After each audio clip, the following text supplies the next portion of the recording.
नमस्कार, मैं हूं दीपक उपाध्याय और स्वदेश में आपका स्वागत है। आज हमारे साथ भारतीय जनता पार्टी के प्रवक्ता गोपाल कृष्ण अग्रवाल जी मौजूद हैं, जो इकोनॉमी जो है, अर्थव्यवस्था, उनके ऊपर एक विशेषज्ञ भी है और पार्टी को इन विषयों पर समय समय पर इनका पार्टी का पक्ष और सरकार का पक्ष रखते भी रहते हैं। तो अग्रवाल साहब, बहुत बहुत स्वागत है स्वदेश में आपका।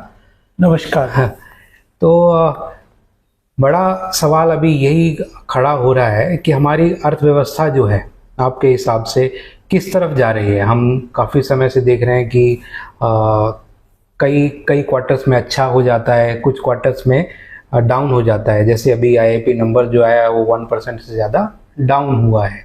तो कैसे देखते हैं आप इस समय भारतीय अर्थव्यवस्था को? देखिए, अब कोई भी कंट्री की जो आर्थिक डेवलपमेंट है, विकास है, वो ग्लोबल फैक्टर्स के ऊपर भी काफ़ी डिपेंडेंट रहता है जी।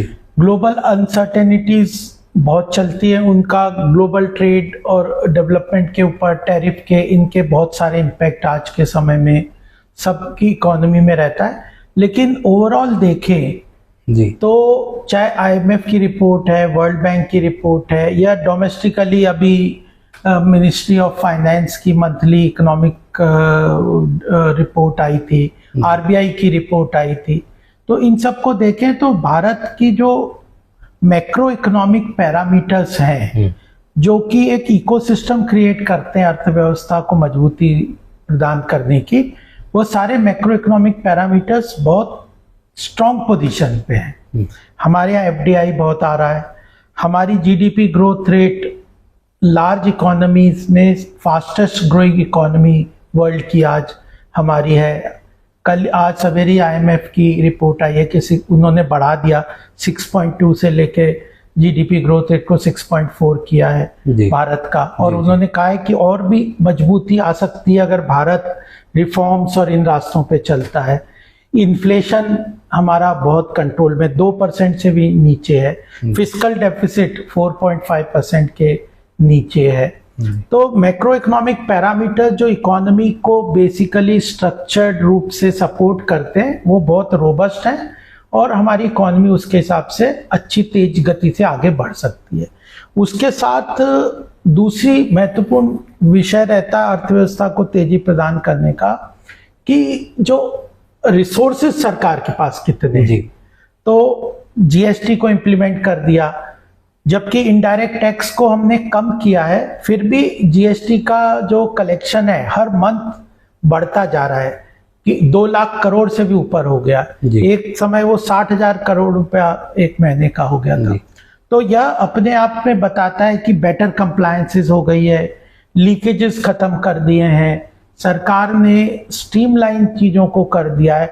तो इसके कारण इनडायरेक्ट टैक्स रिसोर्सेज बढ़ गए। साथ में जो कॉरपोरेट और इंडिविजुअल टैक्स है, जब हम 2014 में आए थे तो मोदी जी ने कहा था कि हम लोग टैक्सेस को कम करेंगे, और कंटिन्यूसली टैक्स कम किया है। कॉरपोरेट टैक्स भी आज 23-24% के करीब ही है, और इंडिविजुअल टैक्स रेट्स भी काफी कम कर दिए है। 9.5 लाख तक, 12 लाख तक की इनकम जो है इंडिविजुअल की, वो टैक्स फ्री कर दी। उसके बाद भी डायरेक्ट टैक्स कलेक्शन भी बढ़ रहा है, तो सरकार के पास इनडायरेक्ट टैक्स, डायरेक्ट टैक्स से भी रिसोर्सेज बढ़ रहे हैं। साथ में पब्लिक सेक्टर अंडरटेकिंग्स जो हैं, वो एक तरीके से ये मानी जाती थी कि एक बोझ है सरकार के ऊपर, और वो भी आजकल प्रॉफिट में है, और लगभग 11-12 लाख करोड़ का वो एनुअल कैपिटल फॉर्मेशन के अंदर सरकार का को सपोर्ट कर रही है, इन्वेस्टमेंट कर रही है। तो सरकार के रिसोर्सेज बन रहे हैं, सरकार के पास इंफ्रास्ट्रक्चर के लिए पैसा है, जन कल्याणकारी योजनाओं के लिए पैसा है, पीएलआई जैसी इन्वेस्टमेंट के सपोर्टिव स्कीम्स के लिए पैसा है, स्टार्टअप के लिए पैसा है, स्ट्रीट वेंडर्स, विश्वकर्मा, ई श्रम पोर्टल्स, इन सब के लिए, स्कीम्स के लिए पैसा है। और सबसे बड़ी बात है कि गरीब तबका जो हमारे देश का है, वो उसको जन कल्याणकारी योजनाओं के माध्यम से, आयुष्मान भारत, प्रधानमंत्री आवास योजना, प्रधानमंत्री जीवन सुरक्षा योजना, फिर उसके बाद फिर जो प्रधानमंत्री किसान सम्मान निधि है, इन सब योजनाओं के माध्यम से वो अन्न योजना के माध्यम से, ये सब योजनाओं से, जन कल्याणकारी योजनाओं को भी एफिशिएंटली इंप्लीमेंट किया है। और वर्ल्ड बैंक ने अपनी रिपोर्ट में भी कहा था कि जो कंजम्पशन इनइक्वालिटी ड्रास्टिकली इंडिया में कम हुई है और 27 करोड़ लोगों को सरकार एक्सट्रीम पॉवर्टी से बाहर निकालने में पिछले 4-5 साल में सफल हुई है।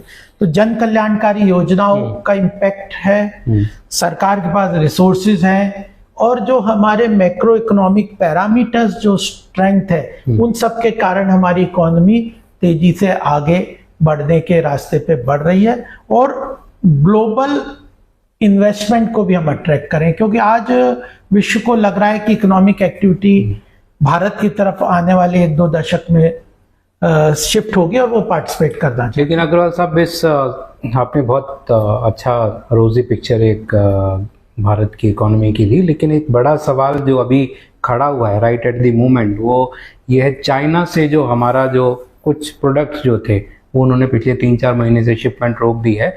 उसकी वजह से यहाँ रेयर अर्थ मैग्नेट, फर्टिलाइज़र और उसका इम्पैक्ट पड़ा है। और जो कार कंपनियों का प्रोडक्शन कम हुआ है, वो उनका जो रिजल्ट्स हैं उस पर भी असर देखा जा रहा है। हुंडई का जो प्रॉफिट है वो कम हो गया है, मारुति का भी जो फोरकास्ट है वो कम दिखा रहे हैं। तो इस प्रॉब्लम से कैसे टैकल कर रही है सरकार, या आप इस बारे में क्या सोचते हैं?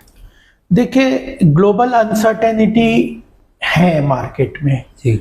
यूएस के चाइना के साथ ट्रेड वॉर होगा, लेकिन इसमें हमें अपॉर्चुनिटीज भी कई चीजें दिखती है। अब हमने यूके के साथ बहुत अच्छा फ्री ट्रेड एग्रीमेंट कर लिया है। हम यूरोपियन यूनियन के साथ बहुत एडवांस स्टेज में है बेटर फ्री ट्रेड एग्रीमेंट के अंतर्गत। फिर हमने ऑस्ट्रेलिया के साथ किया है, यूएई के साथ किया है।